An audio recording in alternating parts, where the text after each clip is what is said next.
साधक किसी समाज में रहता है।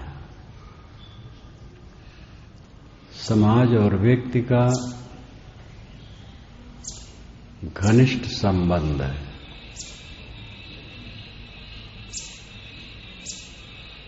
एक एक व्यक्ति इकट्ठा होकर के समाज बनता है, इसी ढंग से परिवार बनता है। गृहस्थों के समूह को परिवार कहते हैं, विरक्तों के समूह को समाज कहते हैं। व्यक्ति के अंदर का विकास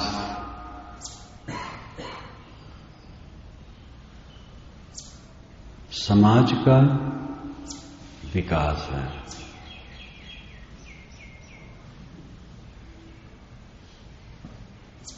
अंदर से ही बाहर निकलता है, बीज से फूट करके अंकुर निकलता है और बीजी असर पूरे वृक्ष में व्याप्त होता है। बरगद का दाना बहुत महीन होता है, लेकिन उसमें वह स्वभाव और शक्ति होते हैं जिससे एक विशाल वृक्ष पैदा होता है और बहुत दीर्घायु, हजारों वर्ष तक भी। विदेश में एक वृक्ष 5000 वर्ष का है, बरगद का है। विद्वान कल्पना करते हैं जो हमारे यहाँ महाभारत युद्ध हुआ था तो वो पौधा निकला होगा। कबीर वट 600 वर्षों का गुजरात में है ही, और हावड़ा में बरगद का वृक्ष वो 600 से तो कम है, लेकिन वो भी है सैकड़ों वर्षों का। लेकिन बरगद के दाने से मटर का दाना बहुत बड़ा होता है, परंतु उसमें वो शक्ति नहीं होती विशाल वृक्ष पैदा करने। वो एक पौधा पैदा करता है और कुछ ही दिन में फूल फल करके समाप्त हो जाता है। 2-3 महीने में उसकी आयु समाप्त। बीज से ही वृक्ष बनता है, भीतर से ही बाहर विकास होता है। व्यक्ति विकसित होते हैं तो समाज विकसित होता है। व्यक्तियों के अच्छे संस्कार, अच्छे आचरण, उनका विकास है, और व्यक्तियों का विकास समाज का विकास है।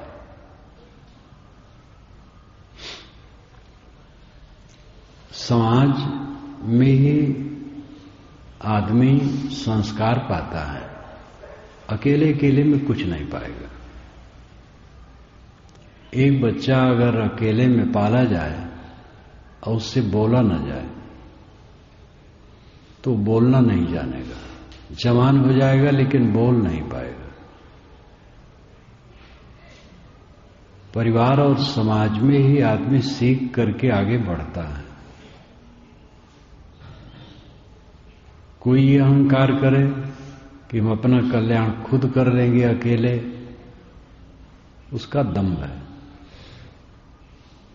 सत्ता से हमें बहुत कुछ मिलता है, सब कुछ मिलता है, और सबके सहयोग से होने वाला है।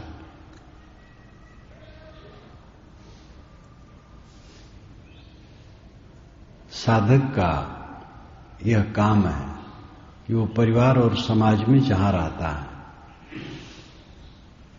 प्रेम का प्रकाश उसके चित्त में हो।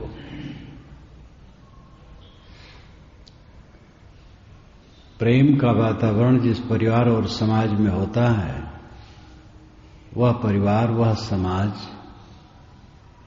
सुखी रहता है और दूसरे के लिए अच्छा आदर्श रहता है।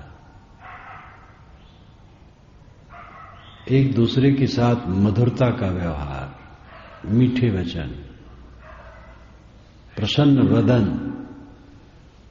सदैव प्रसन्न वदन हो, वदन मुख को कहते हैं, और एक बदन शरीर को कहते बदन, लेकिन वदन मुख को कहते, वो संस्कृत भाषा का है। जो वदता है वो वदन, वदता है बोलता है, मुख बोलता है, मुख से बोला जाता है, मुख वदन है। प्रसन्न वदन, आपके चेहरे सदैव प्रसन्नता में खिले रहने चाहिए, खुश खुश, और दूसरे के साथ मीठा व्यवहार, लेकिन भीतर से ही मीठा व्यवहार होता है। सब कुछ भीतर से निकलता है। अगर भीतर में अहंकार होगा और कामना होगी तो मीठा व्यवहार नहीं होगा। कटु व्यवहार क्यों होता है? संयम के अभाव में शील नहीं आ सकता है। संयम और शील एक सिक्के के दो पहलू हैं। सिक्का का एक पहलू फाड़ करके अलग कर दिया जाए तो दूसरे पहलू की कीमत नहीं होगी। दोनों पहलू मिल करके सिक्का का मूल्य है। संयम के बिना शील नहीं आ सकता है। संयम अपने लिए है, शील दूसरे के लिए है। संयम का फल शील है। जब हम संयमित होते हैं तो दूसरे के लिए शील का बर्ताव करते हैं। संयम जितना घटता है, शील घटता है। मन में जब खटास आती है तो कटु वचन निकलता है। खटास अपना नुकसान करती है, कटु वचन दूसरे को तकलीफ देता है। पहले स्वयं कटु हो गए तब कटु कहे, कटु हो गए तो हम दुखी हो गए। और अगर अंदर ही अंदर कटु हैं तो अपना दुखी रहेंगे, और उसका प्रभाव वाणी में आ गया, कटु बोल दिए तो दूसरा भी दुखी होगा। अपने को संभालना चाहिए। आत्मविजयी ही किसी भी विधा में रहे सफल होता है। नाना संप्रदाय और मत हैं, उनकी भिन्न भिन्न शैलियां और प्रचलन और संस्कार हैं, उनके अपने अपने समूह समाज हैं, लेकिन सबका उद्देश्य एक है, दुखों से अत्यंत निवृत्ति। और ये तभी संभव है जब साधक आत्म विजयी हो, अपने पर विजय करे। अपने पर विजय का अर्थ है अपने मन इंद्रियों पर विजय। इसमें विमत नहीं है। दुनिया के जितने लोग हैं सब इसमें एक मत है। सगुण उपासना कोई करता है, साकार सगुण, कोई श्री राम को माना, कोई श्री कृष्ण को माना, कोई शिव को माना, और भी किसी को मान सकता है। जब तक उसके मन में संयम नहीं होगा, आत्मविजय नहीं होगी, उसकी उपासना कैसे कर सकता है? मन लगा है दुनियादारी में तो उसमें कैसे लग सकता है? वैराग्य से बोध होता है, बोध से उपरति होती है, और उपरति ही कृतार्थ अवस्था है।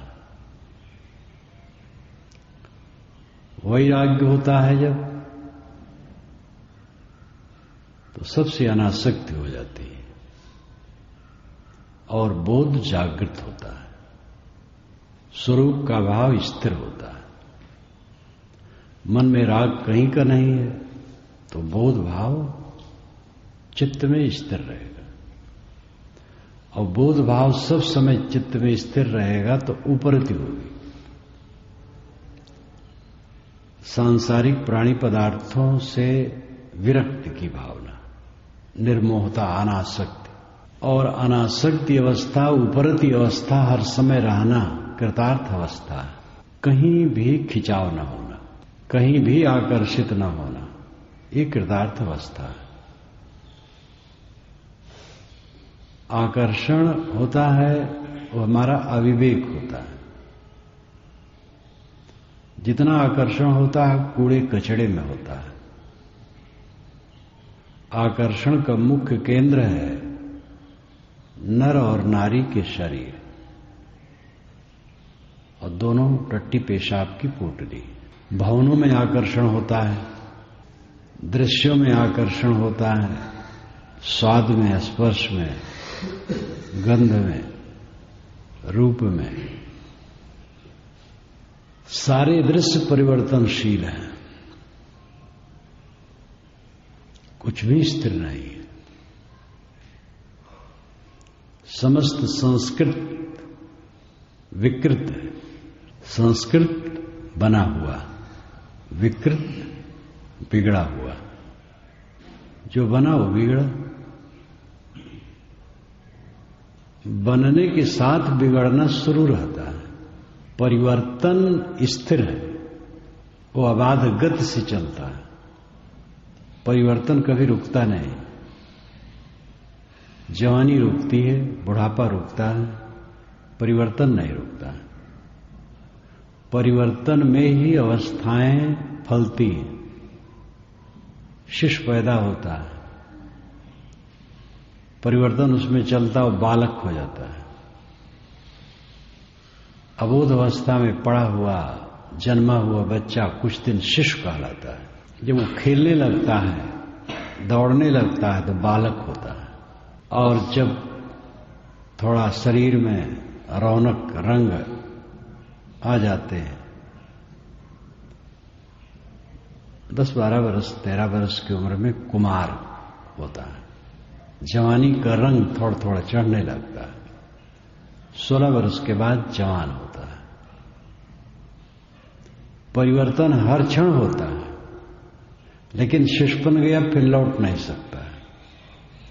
कुछ क्षण शिशुपन, कुछ दिन शिशुपन रहता है, कुछ दिन बालकपन रहता है, कुछ वर्ष कुमारपन, कुछ वर्ष जवानी, कुछ वर्ष अधेड़ अवस्था, लेकिन परिवर्तन सब समय रहता है। परिवर्तन संस्कृत वस्तुओं का स्वभाव है। कल मैंने कहा था, संस्कृत बना हुआ, संस्कार दिया हुआ।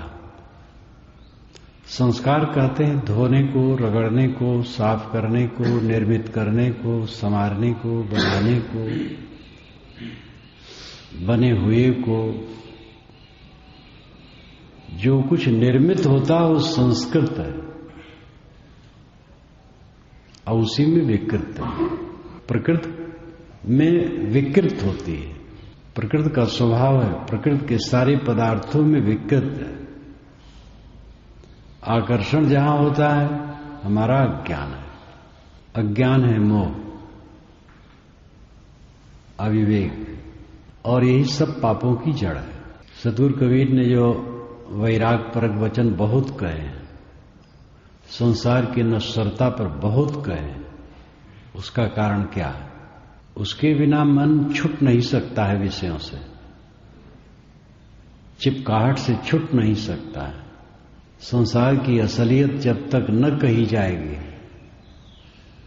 और उसको साधक नहीं सुनेगा और ग्रंथों में बराबर नहीं पढ़ेगा तो मन का मूर्छा झड़ेगा नहीं। ये विषयासक्ति का कोढ़ अनादि है। इसको काटने के लिए सतत साधना की जरूरत है, और वैराग भी इसके लिए कुल्हाड़ा है। वैराग का कुल्हाड़ा पड़ेगा तभी राग कटेगा। वैराग मन की अनासक्ति अवस्था है, अनासक्ति अवस्था विवेक से आएगी। विवेक के लिए जब खुराक मिलेगी तब विवेक जगेगा। रहनी संपन्न संतों की संगत, ऐसे ग्रंथों का स्वाध्याय, चिंतन, मनन, सोचना, अपने कल्याण के लिए गहराई से मन में वेदना होना, ये सबसे मानसिकता बनेगी, तब विवेक प्रखर होगा। जब विवेक प्रखर होगा तो वैराग प्रखर होगा, वैराग प्रखर होगा तब बोध स्थिर होगा। बोध स्थिर हो गया तो सबसे उपरामता होगी, कहीं चिपकाहट नहीं होगी। यही कृतार्थ अवस्था है, परम पद की प्राप्ति, निर्भय पद की प्राप्ति, ब्रह्म पद, पारक पद, स्वरूप स्थित, निर्वाण, कैवल्य, इन सारे शब्दों का यही अर्थ है। अपने आप को एकदम चारों तरफ से न्यूट्रल कर लेना, निष्पक्ष, निराला, निकाल लेना। माल बाहर लगता है, अपना आत्मा माल नहीं लगता है। अविद्या के कारण शरीर माल लगता है, आत्मा नहीं। अविद्या के कारण पैसा माल लगता है, शांति नहीं। अविद्या के कारण बाहर का ऐश्वर्य, दिखावा, ये मालटाल लगता है। लेकिन सब छोड़ करके सुनसान शांत हो जाना, ये लगता खो गया, क्या रह गया? ये अविद्या के कारण। महाभारत के बाद विदुर जी एक झील के पास मुख में पत्थर रख करके, छोटा सा पत्थर रख करके मौन व्रत से साधना में लगे थे। कहानियों में ये सब बातें आती हैं। बड़े बड़े लोग, महासम्राट जो साधना में उतरे, तब क्या ऐश्वर्य लेके गए? चंद्रगुप्त मौर्य महान सम्राट, अफगानिस्तान से लेकर के बंगाल, दक्षिणी भारत, विशाल क्षेत्र, उस काल में इतना बड़ा सम्राट, यातायात साधन रथ और घोड़े, जो तीव्रगामी है वो रथ और घोड़े, घोड़े पर बैठना अथवा घोड़ों से जुते रथ, इससे तीव्रगामी वाहन कुछ नहीं था। सड़कें कहां डामर, लेकिन उस जमाने में विशाल सम्राट था वह। लेकिन अंत में उसने राज्य का परित्याग कर दिया और दक्षिणी भारत में जाकर के जैन साधु हो गया और प्रायोपवेशन करके शरीर का त्याग किया। आमरण अनशन, जैनियों में अनशन बहुत चलता है। ये बहुत बड़ा साहस, बहुत बड़ा विवेक, इतना बड़ा ऐश्वर्य त्यागा। बच्चे को गद्दी दे करके एक बिल्डिंग में रह सकता था, लेकिन छोड़ दिया और दक्षिण भारत चला गया। तो वो धन समझा कि हमारा धन बड़ा है, ये ऐश्वर्य धन नहीं है। सम्राट होना धन का लक्षण नहीं है। सम्राट और स्वराट, बृहदारण्यक उपनिषद में दोनों शब्द आए आत्मज्ञानी के लिए। सम्राट, राट, राज, जो हर प्रकार सब तरफ से राजा हो, संपूर्ण राज, सम्राट होना। और स्वराट, अपने आप का राजा। तो बृहदारण्यक उपनिषद में याज्ञवल्क्य ने कहा, सम्राट सब प्रकार का बादशाह, स्वराट अपना बादशाह वह है जो आत्मस्थ है। स्वरूप ज्ञान हो जाने पर उस पर विश्वास होना बहुत मुश्किल होता है। देहाभिमान के कारण उस पर विश्वास नहीं होता है। शांत हो जाना, वृत्ति समेट करके आत्मस्थ हो जाना, खो जाना है बेकार। अरे बोलो चालो, हल्ला गुल्ला करो, खाओ पियो, लेओ देओ, कुछ करो धरो, तो जीवन है। चारों तरफ से सिमट करके शून्य शांत बेकार, ये देहाभिमान का फल है। ऐसी धारणा अनादिकाल से देहाभिमान के कचड़े में जीव पड़ा रहा। ये जब कट जाता है साधना द्वारा और ऐसी स्थिति आती है, तब उसका लाभ जब निश्चय हो जाता है, तब साधक विचलित नहीं होता। जिसने धन को पा लिया वो धन छोड़ेगा। परम पद को जो प्राप्त हुए, तो क्या हाथी घोड़ा और सेना और फौज फक्कड़ लेकर के परम पद को प्राप्त हुए? समाधि में प्राप्त हुए, सबको छोड़ करके प्राप्त हुए, सबसे अलग होकर प्राप्त हुए। सब अहंकार उन्होंने छोड़ दिया और जीवन गुजर सहज करते हुए आत्मलीन हो गए। देह को भी उन्होंने समझा मेरा नहीं, मेरी नहीं, मेरा अपना अस्तित्व तो शुद्ध चेतन है। ये भाव में स्थित होकर के कृतार्थ हुए, ऐश्वर्य लेके कृतार्थ नहीं हुए। साधना में आदमी, साधक जब गहराई से प्रवेश करता है तो अपने आप सब फीका लगने लगता है। केवल बुद्धि से नहीं लग सकता, बुद्धि के प्रयोग मात्र से वो दशा नहीं आएगी। साधना में पहुंच करके वो दशा आएगी। जब साधक निष्काम हो जाता है, निर्माण हो जाता है और आत्मलीन हो जाता है, तब उसे अपने ऐश्वर्य का पता लगता है। आंतरिक ऐश्वर्य, स्वरूप स्थित का ऐश्वर्य, शांति का ऐश्वर्य, निर्वाण और कल्याण का ऐश्वर्य, कैवल्य का ऐश्वर्य, अकेलेपन का ऐश्वर्य, तब उसको लगता है महा ऐश्वर्य। और उस ऐश्वर्य को प्राप्त करने के बाद तुच्छ वस्तुओं में क्यों रमेगा? कोई महत्वाकांक्षी राजगद्दी पा जाए, चपरासी होने की इच्छा क्यों करेगा? जिसे कल्याण की इच्छा है और उसने आत्म संतोष पा लिया, तो बाहर की चीजों में कैसे रमेगा? जितना साधक अंदर प्रविष्ट होगा उतना बाहर फीका होगा, जितना बाहर फीका होगा उतना अंदर प्रविष्ट होगा। ये दोनों को बल देंगे। दोनों अंदर के प्रवेश से, यानी गहरी शांत जब मिलती है, तब बाहर का सब बकवास लगता है। इसका मतलब नहीं है कि व्यवहार ठीक से नहीं करता है, ये बड़ा भ्रम है। जो केवल बुद्धि का प्रयोग करते और कलम का, वो यही कहते और लिखते हैं कि वैरागियों ने संसार को तुच्छ कह करके सब निकम्मा कर दिया समाज को। उनके पास बुद्धि है, वो कलम है और कुछ है नहीं। वो स्थिति को देखे भी नहीं। जिन्होंने वैराग की साधना की है, जो उस दशा में रहे हैं, उनके जीवन पर नजर डालें तो भी उनको पता लगे कि कितने कर्मशील रहे। दुनिया के वैरागवान पुरुष जीवन भर दुनिया के हित के लिए काम करते रहे।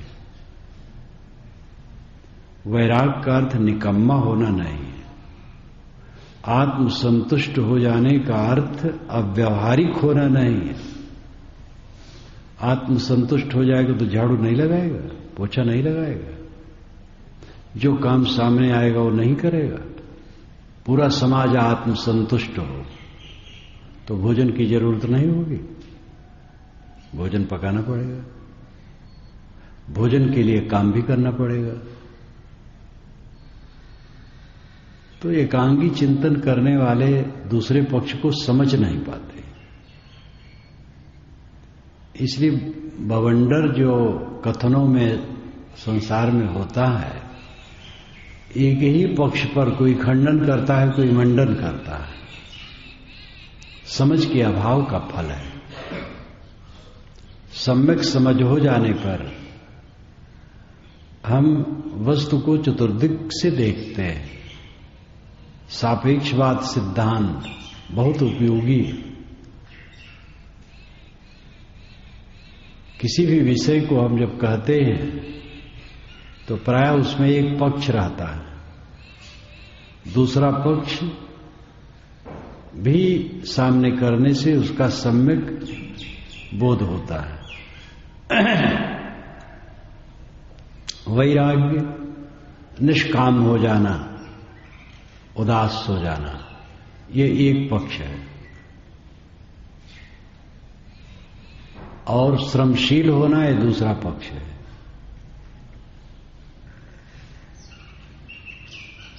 और कोई उदास व्यक्ति, अनासक्त व्यक्ति निकम्मा नहीं होता है। अगर निकम्मा है तो ठीक नहीं। कोई ऐसा पुरुष हो कुछ न करता हो, शारीरिक क्रिया तो उसको भी करना पड़ेगा, कुछ न करता हो, आत्मलीन हो, तो समाज के लिए वो बहुत बड़ा बलदायी है। प्रायः आत्मलीन संतों ने काम किया है, समाज की सेवा की है। अगर कोई कुछ नहीं करता है, आत्मलीन पुरुष है, तो उससे समाज को कम शक्ति नहीं मिलेगी, बहुत बड़ी शक्ति मिलेगी। वो कुछ न करते हुए बहुत कुछ करने वाला है। जो आत्मलीन पुरुष है बहुत बड़ा प्रेरक है समाज को। लेकिन अधिकतम आत्मलीन संतों ने समाज की सेवा सक्रिय रूप में भी की है, वो करते हैं।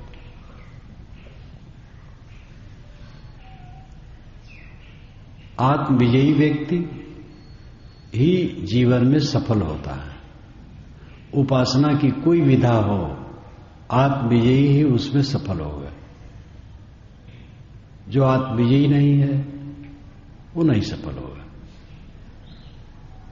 इसलिए जो मुख्य बात है उसमें विमत नहीं है। कुछ लोग ईश्वर को अलग मान करके उसकी उपासना करते हैं, कुछ लोग आत्मा ही को परमात्मा मान करके उपासना करते हैं। और मान करके तो बहुत कुछ उपासनाएं चलती। परोक्ष और अपरोक्ष में फर्क है। इस पर तो अनेक बार चर्चा होती है। प्रत्यक्ष, पांचों विषय, सारा संसार प्रत्यक्ष में डूबा है। जो विषय प्रपंच है, प्रत्यक्ष के अलावा जो विषय है वो परोक्ष है और अपरोक्ष है। पांचों ज्ञानेंद्रियों से दृश्यमान प्रत्यक्ष है और मन की अवधारणाएं परोक्ष है। और इंद्रिय और मन दोनों जहां विश्राम पा गए वो अपरोक्ष है। ये कल्पना नहीं है, तथ्य है। आंख, नाक, कान, जीभ, चाम से प्रतीतमान सब प्रत्यक्ष जगत है। और इसी प्रत्यक्ष में सब डूबे हैं, विषयासक्त है। कुछ लोग इनसे उपराम होकर के परोक्ष की उपासना करते हैं। परोक्ष यानी मन की अवधारणा की उपासना करते हैं। मन से एक अवधारणा करते हैं, एक ईश्वर है जो किसी लोक में, शैवलोक, शिवलोक में, और राम उपासक साकेत लोक में, कृष्ण उपासक गोलोक में, निर्गुणी धारा के संत कबीरपंथी इत्यादि सतलोक में उसकी कल्पना करते हैं। और जैसे उनकी कल्पना है वैसे उसका रूप गढ़ते हैं। कुछ लोग कल्पना करते हैं हमारे चारों तरफ ईश्वर व्याप्त है और सच्चिदानंद है, इसी भावना में तदाकार होते हैं। तो ये सब मन की अवधारणाएं, अलग अलग अवधारणाएं अलग अलग होती हैं और इसकी उपासना करते हैं तो उनके मन में भी सरलता आती है, शांति आती है, संतोष आता है। लेकिन पूरा निर्भ्रांत नहीं हो सकते, पूर्ण संतुष्ट नहीं हो सकते। परोक्ष के विषय में दुगदुगी सदैव बनी रहती है। परोक्ष कहीं सगुण साकार माने हैं तो जब तक उससे मुलाकात नहीं हुई अधूरा मानते हैं। भगवान की उपासना करते करते बुढ़ा गए, भगवान आज तक दर्शन नहीं दिया। जो सगुण उपासना नहीं करते, सगुण साकार निर्गुण निराकार की करते हैं, उनमें भी बहुत ऐसी कल्पना करते हैं कि वो साकार होकर प्रकट हो जाएगा और दिखाई देगा। परोक्ष की उपासना में, परोक्ष की उपासना थोड़ी देरी तक है, अपरोक्ष ज्ञान नहीं है। तो परोक्ष की उपासना साधक करता है कुछ समय के लिए, तो दुनियादारी से मन हटता है, प्रत्यक्ष से हट करके परोक्ष में लगता है। प्रत्यक्ष से तो हट जाता है, प्रत्यक्ष प्रपंच है, जगत प्रपंच प्रत्यक्ष है, इससे मन हट गया और परोक्ष में लग गया। किसी निर्गुण निराकार या सगुण साकार ईश्वर की कल्पना में लग गया, हमारे चारों तरफ है या किसी लोक में है, इस अवधारणा में लग गया तो एक सात्विक भावना आ गई, लेकिन है कल्पना। जब मन की अवधारणा भी शांत हो गई, इंद्रियां शांत हुई और मन भी शांत हुआ और मन की सारी अवधारणाएं खो गई, तब अपरोक्ष स्वयं रह गया। इंद्रियों के झरोखे से हम विषयों को देखते हैं और मन के झरोखे से अवधारणाओं को देखते हैं, और ये सब झरोखे बंद हुए तब अपने आप रह गया। तब अपने आप को देखना होगा।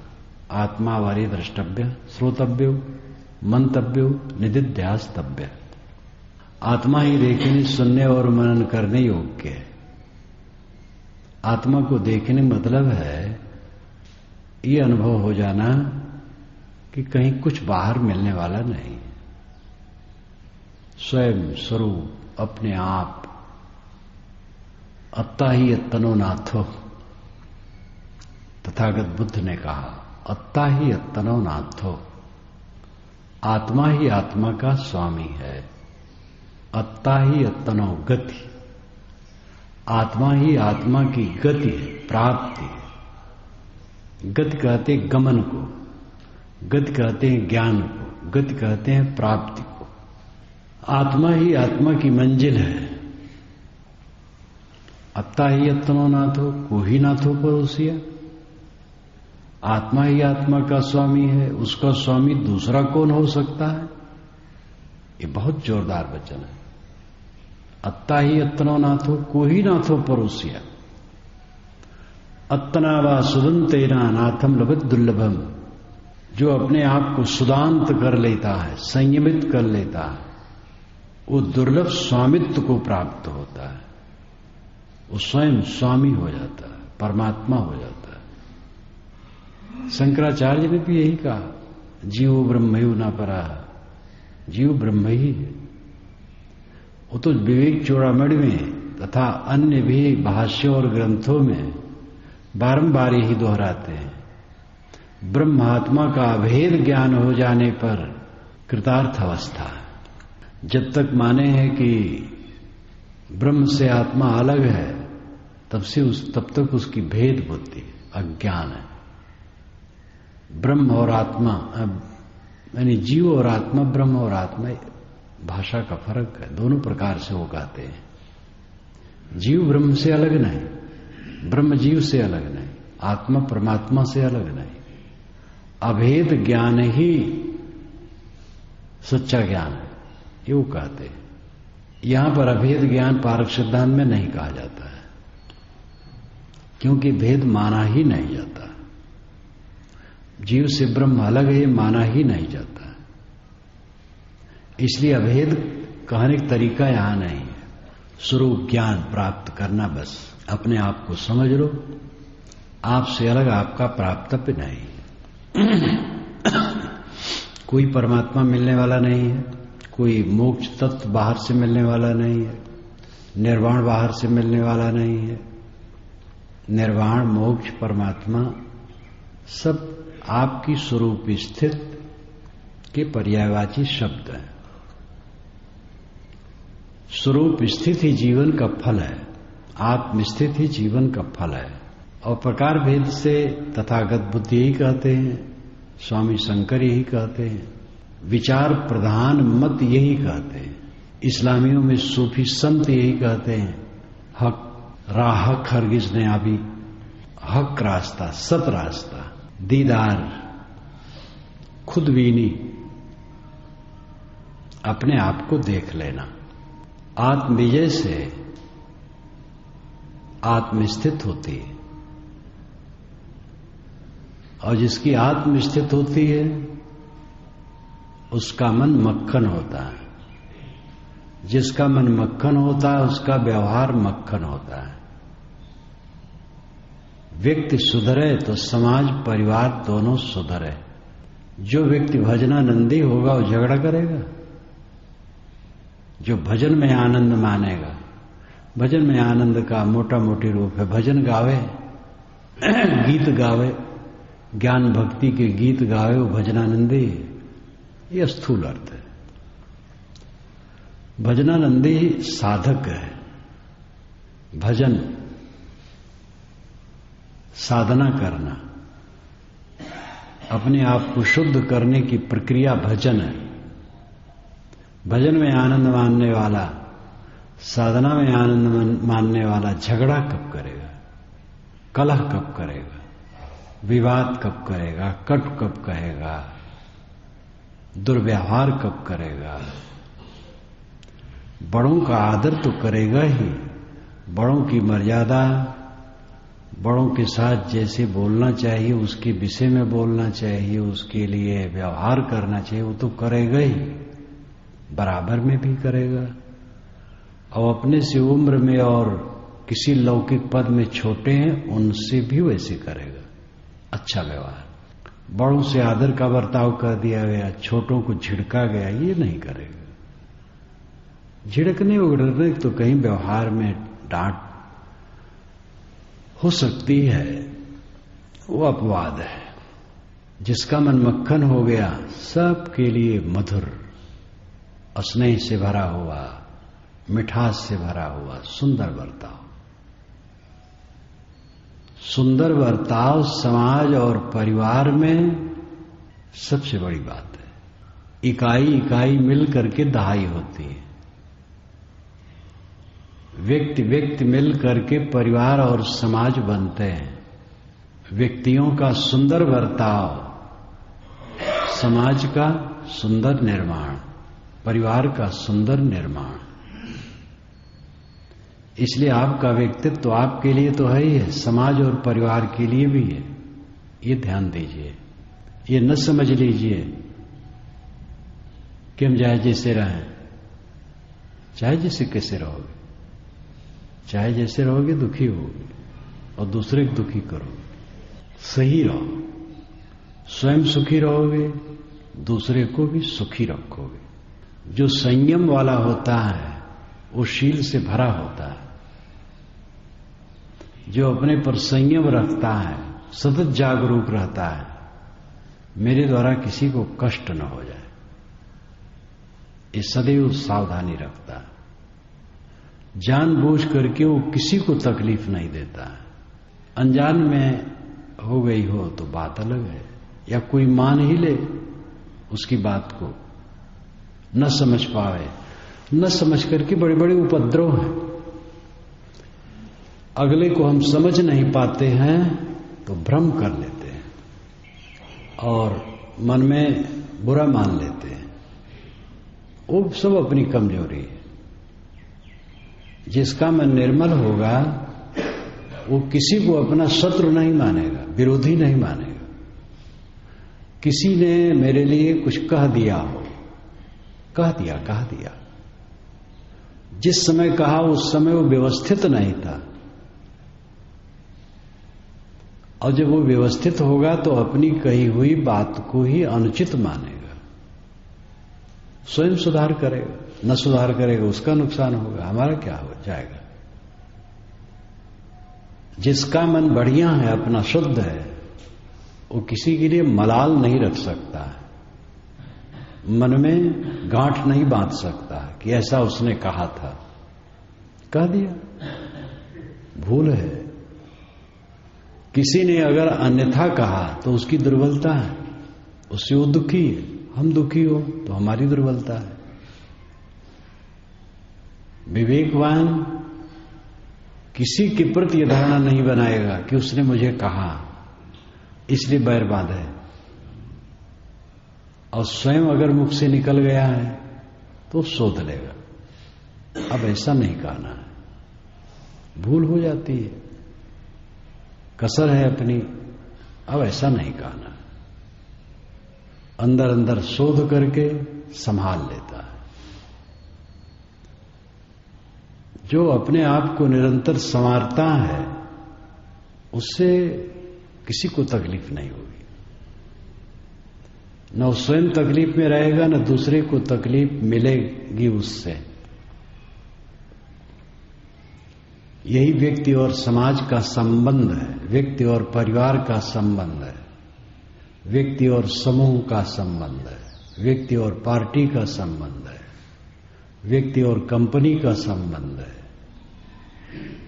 ऐसे लोग हैं, बड़ी बड़ी कंपनियां चलाते हैं, कारखाने चलाते हैं, पार्टनरशिप में 2, 3, 4, 6 पार्टनर होते हैं और एक दूसरे को समर्पित होते हैं, एक दूसरे पर पूरा विश्वास करते हैं, करोड़ों करोड़ों रुपए लगाते हैं, अरबों अरबों रुपए लगाते हैं, लेकिन अत्यंत विश्वास रखते हैं।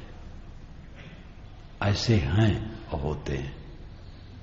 और जहां पर अविश्वास हुआ फिर वहां टूटता है। अविश्वास होता है, भाई भाई में होता है और टूट जाता है, परिवार टूट जाता है। समाज में है अहंकार कामना जगे, टूटा, समाज टूटा। प्रकृति किसी को क्षमा नहीं करती, चाहे साधु का समाज हो, चाहे गृहस्थों का परिवार हो, कंपनी हो, पार्टी हो, समूह हो। जहां अविश्वास शुरू हुआ, स्वार्थ शुरू हुआ, आपाधापी शुरू हुई, अहंकार शुरू हुआ, वहां टूटेगा। कोई सत्ता उसको रोक नहीं पाएगी।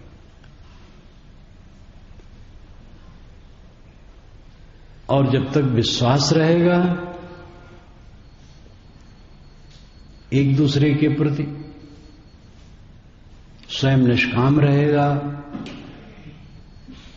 निर्भेद निश्चल रहेगा, कोमल रहेगा, आपस में सुंदर चलेगा। ये समाज है, साधुओं का समाज है। और इसमें गृहस्थ भक्त भी जुड़े हैं। साधुओं की संख्या तो कम है, भक्तों की संख्या बहुत है। अस्थायी रूप में साधु समाज में रहते हैं, भक्त लोग आते जाते हैं, लेकिन वे भी अभिन्न रूप में जुड़े हैं। मुख्य जिम्मेदारी साधुओं की है। वे अगुआ हैं, वे अपने आप को सुव्यवस्थित रखें, निष्काम, निर्माण और साधना में तत्पर। सेवा, साधना, स्वाध्याय, ये सब साधना है। साधना कह देने से इतने नहीं कि जो हम ध्यान में बैठते हैं वही साधना है। जब हम खेत में गोड़ते हैं तो वो भी साधना है, भोजन बनाते वो भी साधना है, क्योंकि वो सब साधना ही के लिए है, भोग के लिए नहीं। तो जीवन की यावत क्रियाएं साधक की साधनाएं, और जो साधना में रहेगा उसका मन मक्खन रहेगा। भूल चूक हो जाएगी, सुधार लेगा। बिल्कुल निर्भूल हो जाना बहुत परिश्रम का फल है। व्यवहार में तो उससे भी भूल हो सकती है। जीवन मुक्त पुरुष को भी व्यवहार में भूल हो सकती है, क्योंकि व्यवहार में उसकी बुद्धि नहीं गई अमुक जगह। तो कृतार्थ आत्मा अपनी स्थिति के लिए पूर्ण जागरूक, उसमें निर्भ्रांत है, उसमें कोई कसर नहीं। लेकिन व्यवहार में तो भूल हो सकती है। जिस चीज को हम नहीं समझे और उसमें हमने किया तो गलत हो गया। जैसे मान लो हम कहीं से आ रहे हैं और हम समझे कि स्थान के लिए ये चीज ले चले और स्थान में वो चीज है, हम नहीं समझे ले आए तो बेकार हो गई, तो ये भूल हो गई। तो ऐसा व्यवहार एक उदाहरण है। तो ऐसा व्यवहार जीवन मुक्त से भी हो सकता है। व्यवहार में भूल तो जीवन मुक्त से भी हो सकती है, लेकिन परमार्थ में उसमें भूल नहीं हो सकती। वहां भूल की कोई गुंजाइश ही नहीं। जो मुक्ति को हर समय देखता है वो मुक्ति को छोड़ सकता है। जो गहरी शांत में निरंतर जीता है वो उसको छोड़ सकता है। उसमें भूल होने कोई चांस नहीं। हर व्यक्ति को चाहिए अपने अपने को संभाले। मन घोर जंगल है। जानते समझते हुए भी साधक भटक जाता है। अपने अपने जंगल में सब भटके हैं। अपने अपने जंगल को संभाल लेना, साफ कर लेना, यही बहादुरी है। सभी साधक अपने मन को संभाले। किसी से कुछ त्रुटि हो जाए क्षमा कर दे, स्वयं त्रुटि हो जाए विनम्र हो जाए, फिर त्रुटि न करे और अपने को निरंतर संभालें। जितना अपने को संभालते जाएंगे गृह त्याग का फल उनको मिलता जाएगा और फिर उनसे समाज वालों को सुख शांति मिलेगी और भक्तों को सुख शांति मिलेगी, गृहस्थों को सुख शांति मिलेगी। संतों से गृहस्थ क्यों जुड़ते हैं? कोई भौतिक लाभ के लिए थोड़ी जुड़ते हैं। भक्त लोग तो बल्कि भौतिक चीजें लाके संतों को समर्पित करते हैं। और दूर से भक्त आए, गृहस्थ आए, खाना और रहना हो तो स्वाभाविक है, खाना पड़ेगा, रहना पड़ेगा आश्रम में, लेकिन वो खाने रहने के लिए नहीं आते। अमुक व्यक्ति कोई ऐसा हो लफंगा आया हो कि खाए और पड़े रहे, वो अपवाद है, वो अलग बात है। लेकिन भक्त गृहस्थ जो आते हैं संतों के आश्रम में, वह खाने और रहने के लिए नहीं आते, सत प्रेरणा के लिए आते हैं। हाँ तो खाना पड़ता है उनको, रहना पड़ता है, वो अलग बात है। वे सत प्रेरणा के लिए आते हैं। और संत समाज में आए और उनको सत प्रेरणा वहां से न मिले तो बेकार हो गए। और उनकी बुद्धि ऐसी है कि सत प्रेरणा नहीं ले पा रहे हैं, संतों में त्रुटि खोज रहे हैं, तो उनकी गलती। उसके लिए परवाह साधु को नहीं करना चाहिए। साधु को अपने को देखना चाहिए कि हमारे में त्रुटि है कि नहीं, अपने को ठीक करें। तो साधु का जो व्यक्तित्व है, साधु का जो जीवन है, उसके लिए तो है ही है, समाज के लिए भी है और गृहस्थों के लिए भी। बहुत बड़ी जिम्मेदारी है। जब आत्मविजयी होगा, आत्मसंतुष्ट, आत्मतृप्त होगा, आत्मानंद रहेगा, बसे आनंद अटारी, आनंद अटारी पर सदैव बसेगा, तो समाज के अन्य साधकों के लिए वो वरदान होगा और गृहस्थ भक्तों के लिए वरदान होगा, सबके लिए मंगलमय होगा। इसलिए साधु साधक अपने जीवन के महत्व को समझे, उसका जीवन कितना महत्वपूर्ण है। घर छोड़ करके आया, अपना माना सब कुछ छोड़ दिया और वो थोड़ी ही सफलता में अपने को कृतार्थ मान लिया, घमंडी बन गया। ये बराबर कहा जाता है बुद्धि और सदाचार का घमंड अधूरेपन में बहुत आता है। हमारी बुद्धि सबसे अच्छी है और हमारा सदाचार सबसे ऊंचा है। इसका घमंड आदमी को चढ़ बैठता है और वो नष्ट कर देता है। अपनी बुद्धि को विनम्र बनाओ, सदाचार परिपक्व करो। ग्रह छोड़ दिए हो, मोटे दोस्त छूट गए हैं तो इतने में सफल नहीं हो गए हो। पूरी सफलता है, पूरा निष्काम, पूरा निर्माण, पूरी आत्मस्थित में। जब पूरी आत्मस्थित होगी, पूरी विनम्रता होगी, मधुमय जीवन होगा, तो उसमें घमंड की कोई गुंजाइश नहीं। अपने बुद्धि और सदाचार का घमंड का कोई प्रसंग ही नहीं। साधक और समाज ये दोनों का अभिन्न संबंध है। इसी प्रकार परिवार, पार्टी, कंपनी सबका घनिष्ठ संबंध है। व्यक्ति और समाज, व्यक्ति और पार्टी, व्यक्ति और परिवार, व्यक्ति और कंपनी, व्यक्ति और समूह का घनिष्ठ संबंध है। यहां प्रसंग है व्यक्ति और समाज का। व्यक्ति जितने साधक हैं आत्मविजयी बने, अपने पर सुबस बने, आत्मसंतुष्ट हों, तो उनके द्वारा समाज को संतोष मिलेगा और गृहस्थ भक्तों को भी प्रकाश मिलेगा। इसमें जो प्रमाद आता है, प्रमाद को दूर रखें।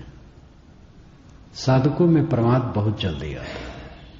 घर छोड़ दिए, मोटे दोस्त छूट गए, कुछ कहना सुनना जान लिए, अपने को बहुत बड़ा मान लिए। अब समझते हैं हम पुजाने के योग्य हैं और कुछ नहीं, और यही उनका पतन है।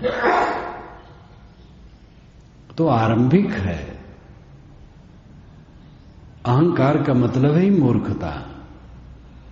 ये घोर वन में बड़े बड़े ज्ञानी मुनि भटक गए। बड़े बड़े कहलाने वाले पुराणों को पढ़ो, घटनाएं घटी, तमाम घटनाएं घटी, देखा गया, घमंड किए, वो गिरे।